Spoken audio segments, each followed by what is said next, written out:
प्रिय भक्तजनों, आज बृहस्पतिवार के दिन आप भगवान बृहस्पति देव की बड़ी ही दुर्लभ कथा सुनेंगे। इस कथा को सुनने से भक्तों की सभी मनोकामनाएं भगवान बृहस्पति देव की कृपा से पूर्ण हो जाती है। तो आइए बड़ी ही श्रद्धा और प्रसन्नचित्त मन से इस कथा को सुनते हैं। भारतवर्ष में एक प्रतापी और दानी राजा राज करता था। वह नित्य गरीबों और ब्राह्मणों की सहायता करता था। यह बात उसकी रानी को अच्छी नहीं लगती थी।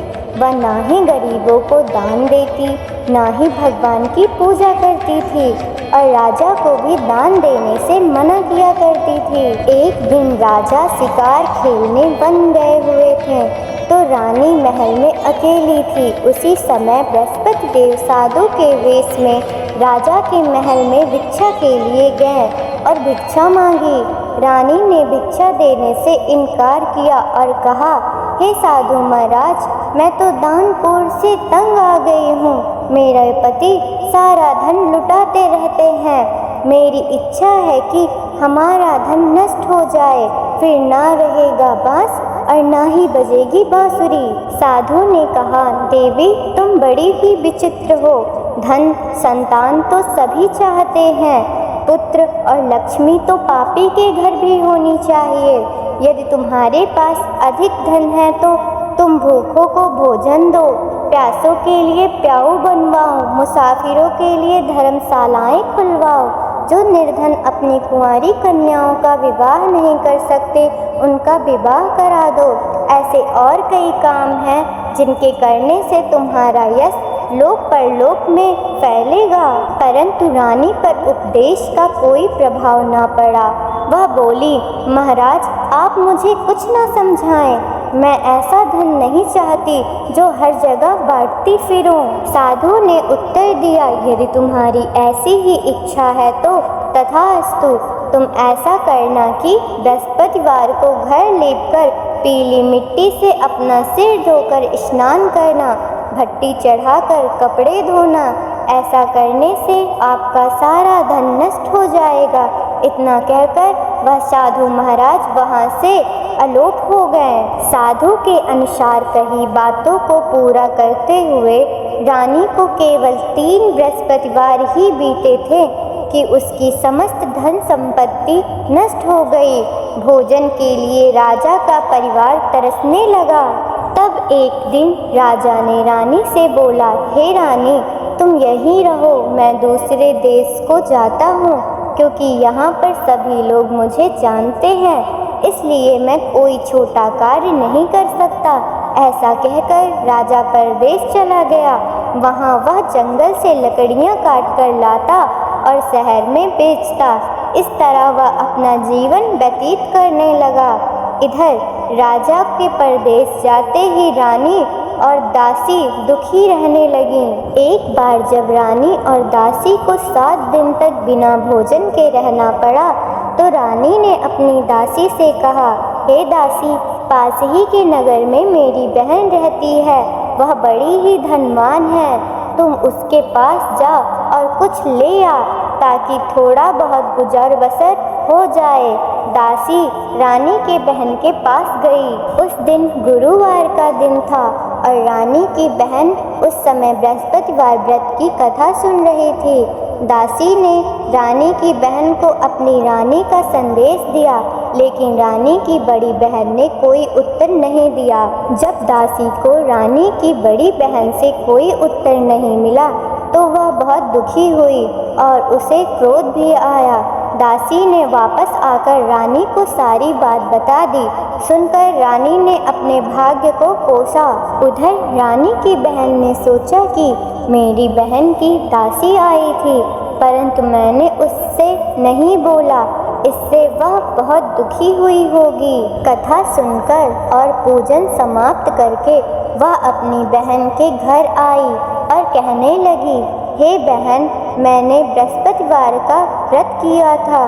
तुम्हारी दासी मेरे घर आई थी, परंतु जब तक कथा होती तब तक ना तो उठना है और ना ही बोलना होता है।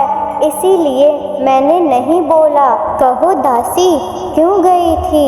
रानी बोली, बहन तुमसे क्या छिपाऊं, हमारे घर में खाने तक को अनाज नहीं था।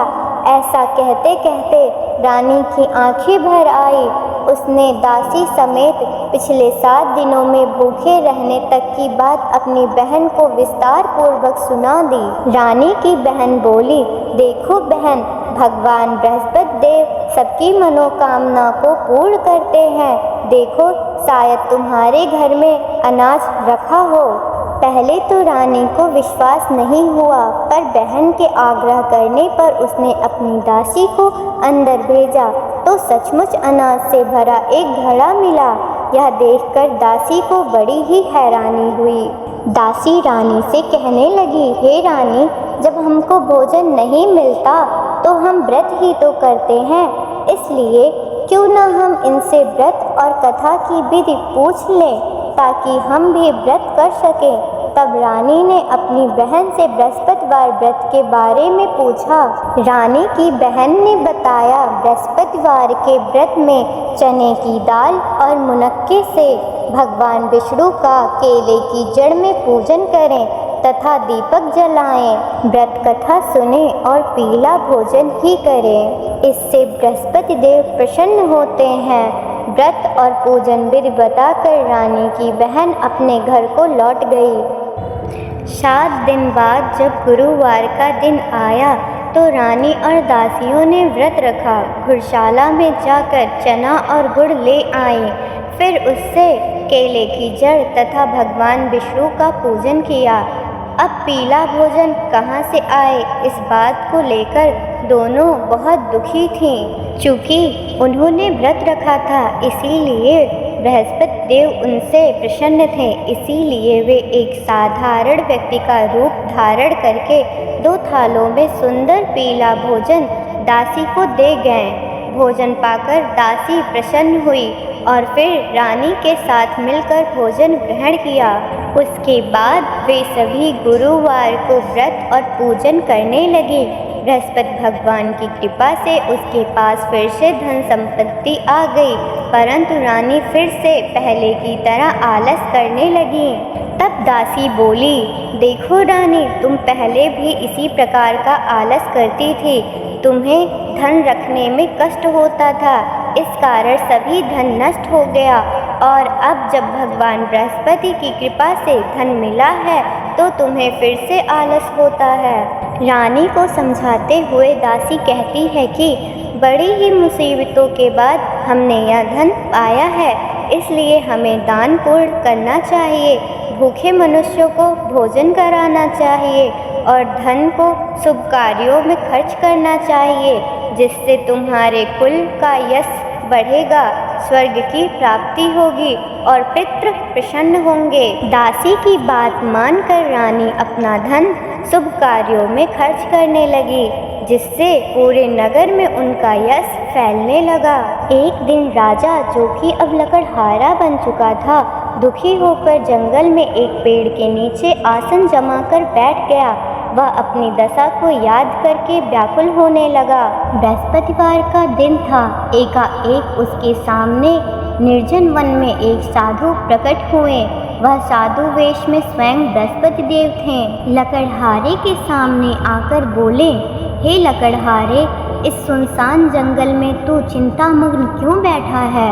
लकड़हारे ने दोनों हाथ जोड़कर प्रणाम किया और उत्तर दिया, महात्मा जी, आप सब कुछ जानते हैं, मैं क्या कहूँ? यह कहकर रोने लगा और साधु को अपनी आत्मकथा सुनाई। महात्मा जी ने कहा, तुम्हारी स्त्री ने बृहस्पति के दिन बृहस्पति भगवान का निरादर किया है, जिसके कारण रुष्ट होकर उन्होंने तुम्हारी यह दशा कर दी। अब तुम चिंता को दूर करके मेरे कहने पर चलो तो तुम्हारा सब कष्ट दूर हो जाएगा और भगवान पहले से भी अधिक संपत्ति देंगे। तुम बृहस्पतिवार के दिन कथा किया करो, 2 पैसे के चने मुनक्के लाकर उसका प्रसाद बनाओ और शुद्ध जल से लोटे में शक्कर मिलाकर अमृत तैयार करो। कथा के पश्चात अपने सारे परिवार और सुनने वाले प्रेमियों में अमृत व प्रसाद बांटकर आप भी ग्रहण करो। ऐसा करने से भगवान तुम्हारी सभी मनोकामनाएं पूर्ण करेंगे। साधु के ऐसे वचन सुनकर लकड़हारा बोला, हे प्रभु, मुझे लकड़ी बेचकर इतना पैसा नहीं मिलता जिससे भोजन के उपरांत कुछ बचा सकूं। मैं रात्रि में अपनी स्त्री को व्याकुल देखा है। मेरे पास कुछ भी नहीं है जिससे मैं उसकी खबर मांग सकूं। साधु ने कहा, हे लकड़हारे, तुम किसी भी बात की चिंता मत करो। बृहस्पतिवार के दिन तुम रोजाना की तरह लकड़ियाँ लाकर शहर को जाओ। तुमको रोज से 2 गुना धन प्राप्त होगा, जिससे तुम भली भांति भोजन कर पाओगे और बृहस्पतिवार की पूजा संपन्न भी हो जाएगी। इतना कहकर साधु अंतर ध्यान हो गए। धीरे धीरे समय व्यतीत होने पर बृहस्पतिवार का दिन आया। लकड़हारा जंगल से लकड़ी काटकर शहर में बेचने गया। उसे उस दिन और दिनों से अधिक पैसा मिला। राजा ने चना गुड़ आदि लेकर गुरुवार का व्रत किया। उस दिन से उसके सभी कलेश दूर हुए। परंतु जब दोबारा गुरुवार का दिन आया तो बृहस्पतिवार का व्रत करना भूल गया। इस कारण बृहस्पति भगवान नाराज हो गए। उस दिन उस नगर के राजा ने विशाल यज्ञ का आयोजन किया तथा शहर में यह घोषणा करा दी कि कोई भी मनुष्य अपने घर में भोजन न बनवाए और न आग जलाए। समस्त जनता मेरे यहाँ भोजन करने आए। इस आज्ञा को जो न मानेगा उसे फांसी की सजा दी जाएगी। इस तरह की घोषणा संपूर्ण नगर में करवा दी गई। राजा की आज्ञा अनुसार शहर के सभी लोग भोजन करने गए, लेकिन लकड़हारा कुछ देर से पहुंचा, इसीलिए राजा उसको अपने साथ घर लिवा ले गए और ले जाकर भोजन करा रहे थे तो रानी की दृष्टि उस खूंटी पर पड़ी जिस पर उसका हार लटका हुआ था।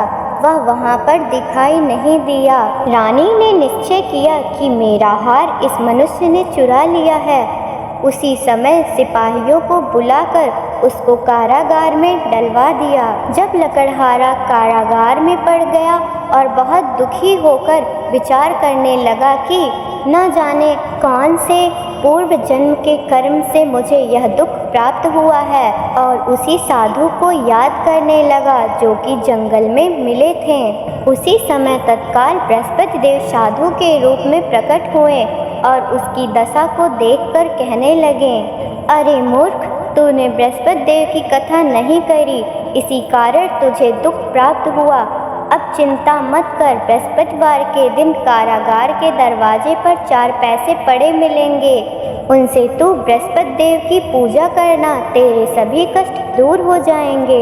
बृहस्पतिवार के दिन उसे 4 पैसे मिले। लकड़हारे ने कथा कही।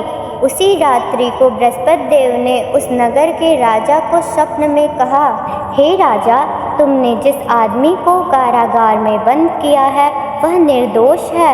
वह एक राजा है, उसे छोड़ देना। रानी का हाथ उसी खूंटी पर लटका है। अगर तू ऐसा नहीं करेगा तो मैं तेरे राज्य को नष्ट कर दूंगा। इस तरह रात्रि के स्वप्न को देखकर राजा प्रातःकाल उठा और खूंटी पर हार देखा।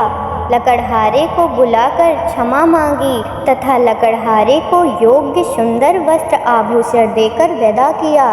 बृहस्पति देव की आज्ञानुसार लकड़हारा अपने नगर को चल दिया। राजा जब अपने नगर के निकट पहुंचा तो उसे बड़ा आश्चर्य हुआ। नगर में पहले से अधिक बाग, तालाब, कुएं तथा बहुत सी धर्मशाला, मंदिर आदि बन गई हैं। राजा ने पूछा, यह किसका बाग और धर्मशाला है? तब नगर के सब लोग कहने लगे, यह सब तो हमारी रानी का है।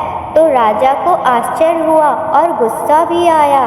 जब रानी ने यह खबर सुनी कि राजा आ रहे हैं तो उसने दासी से कहा, हे दासी, देख, राजा हमको कितनी बुरी हालत में छोड़कर गए थे। हमारी ऐसी हालत देखकर वह लौट न जाएं, इसलिए तू जा और दरवाजे पर खड़ी हो जा। आज्ञानुसार दासी दरवाजे पर खड़ी हो गई। राजा आए तो उन्हें अपने साथ लिवा लाई।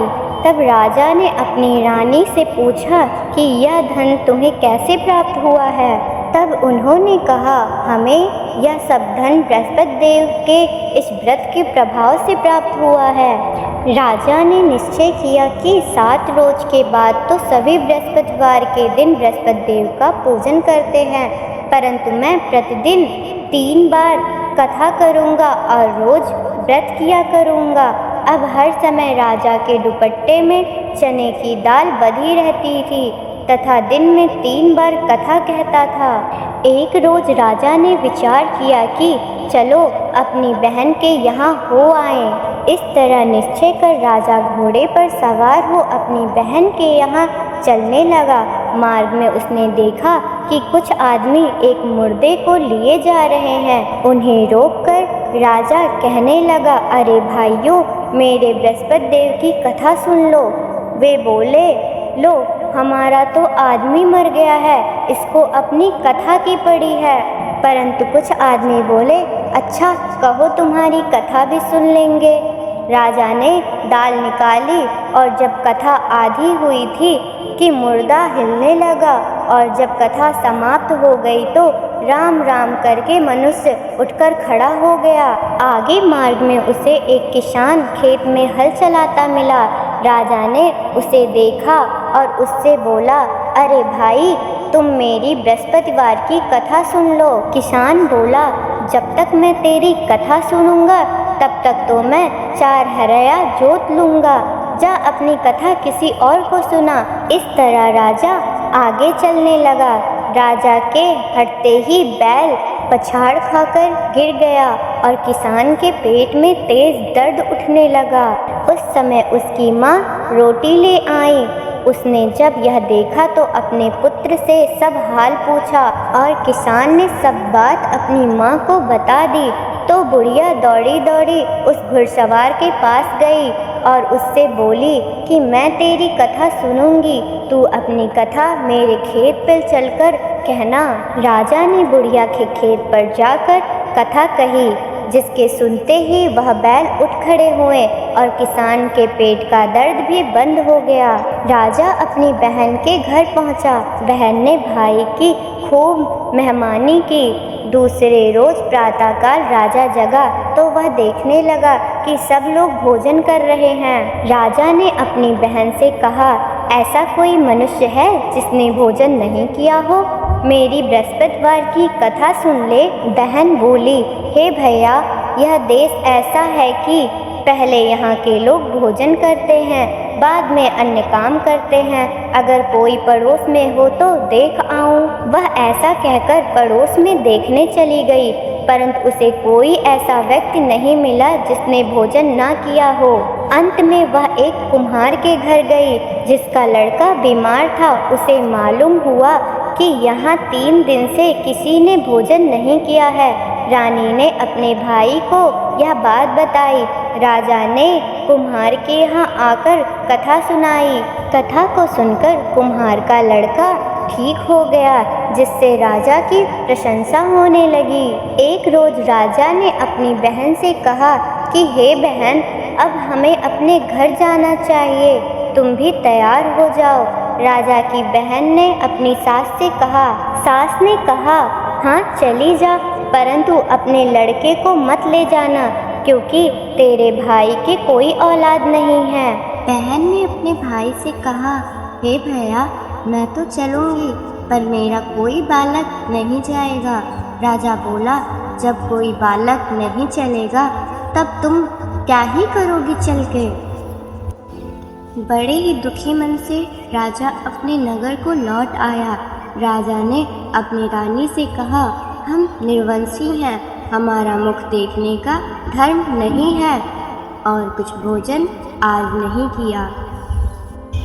रानी बोली, हे प्रभु, बृहस्पति देव ने हमें सब कुछ दिया है, वह हमें औलाद अवश्य देंगे। उसी रात को बृहस्पति देव ने राजा के स्वप्न में आकर कहा, हे राजा, उठ, सभी सोच त्याग दे, तेरी रानी गर्भ से है। राजा को यह बात सुनकर बड़ी खुशी हुई। 9वें महीने में उसके गर्भ से एक सुंदर पुत्र जन्म लिया। तब राजा बोला, हे रानी, स्त्री बिना भोजन के रह सकती है पर बिना कहे नहीं रह सकती। जब मेरी बहन यहाँ आए तो तुम उसे कुछ मत कहना। रानी ने सुनकर हाँ कहा। जब राजा की बहन ने यह शुभ समाचार सुना तो वह बहुत खुश हुई तथा बधाई लेकर अपने भाई के यहाँ आई। तभी रानी ने कहा, घोड़ा चढ़कर तो नहीं आई, गधा चढ़कर आई हो। राजा की बहन बोली, भाभी, मैं इस प्रकार नहीं कहती तो तुम्हें औलाद कैसे मिलती। बृहस्पति देव ऐसे ही हैं, जैसा जिसके मन में कामनाएं हैं सभी को पूर्ण करते हैं। जो सद्भाव पूर्वक बृहस्पतिवार का व्रत करता है एवं कथा पढ़ता है अथवा सुनता है, दूसरों को सुनाता है, बृहस्पति देव उसकी सभी मनोकामनाएं पूर्ण करते हैं। भगवान बृहस्पति अपने भक्तों की सदैव रक्षा करते हैं। संसार में जो मनुष्य सद्भावना से भगवान जी का पूजन व्रत सच्चे हृदय से करता है तो उसकी सभी मनोकामनाएं पूर्ण हो जाती हैं। जिस प्रकार सच्ची भावना से रानी और राजा ने कथा का गुणगान किया, उसी प्रकार सभी को बृहस्पतिवार व्रत की कथा को पढ़ना व सुनना चाहिए। भगवान बृहस्पति की कृपा से मन की सभी इच्छाएं पूर्ण हो जाती हैं। इसलिए पूर्ण कथा सुनने के बाद प्रसाद लेकर जाना चाहिए।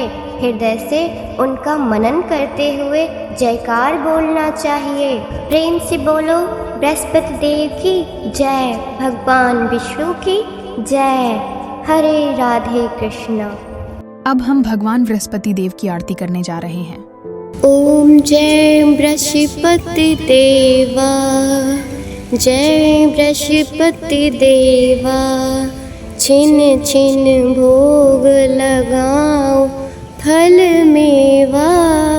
ओम जय बृहस्पति देवा, तुम पूर्ण परमात्मा, तुम अंतर्यामी, जगत पिता जगदीश्वर, तुम सबके स्वामी।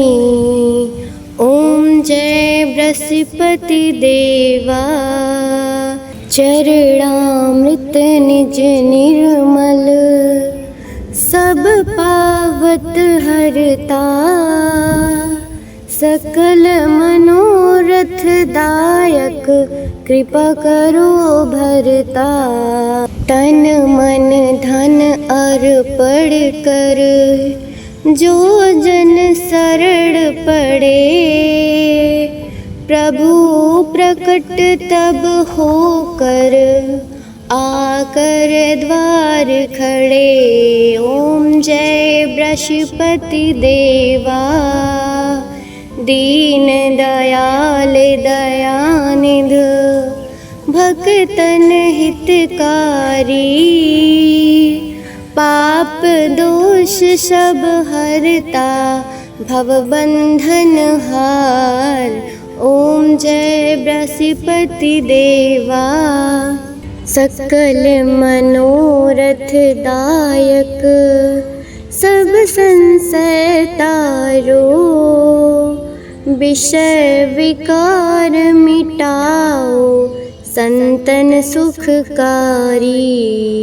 ओम जय बृहस्पति देवा, जो कोई आरती तेरी प्रेम सहित गावे, ज्येष्ठानंद बदन, सो सो निज पावे। ओम जय बृहस्पति देवा। सभी भक्तजन प्रेम से बोलो, भगवान विष्णु की जय, भगवान बृहस्पति देव की जय।